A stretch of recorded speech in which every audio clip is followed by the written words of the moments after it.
فاسألوا أهل الذكر إن كنتم لا تعلمون۔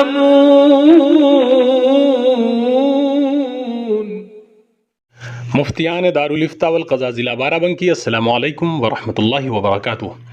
مفتی صاحب، اگر کوئی شخص اپنی بیوی سے اوپری طور پر کچھ لذتیں حاصل کرتا ہے اور وہ جماع نہیں کرتا اور روزے کی حالت میں بھی ہے، اور پھر اگر اس شخص کو انزال ہو جائے تو اس کا روزہ اپنی حالت پر باقی رہے گا یا ٹوٹ جائے گا؟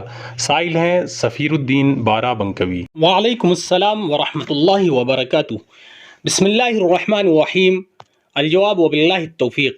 روزے کی حالت میں اپنی بیوی سے اوپر سے لذت حاصل کرنا یعنی بوس و کنار کرنا ایسے شخص کے لیے مکروہ ہے جس کو اپنے نفس پر اعتماد نہ ہو، کیونکہ اندیشہ ہے کہ جماع میں ملوث نہ ہو جائے جیسا کہ سوال میں مذکور ہے، اور جسے اپنے نفس پر اعتماد ہو اس کے لیے مکروہ نہیں ہے، مگر احتیاط اولیٰ ہے۔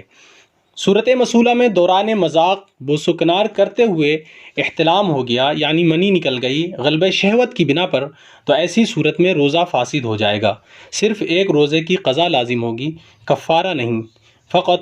واللہ تعالی عالم بالصواب۔ فمن زحزح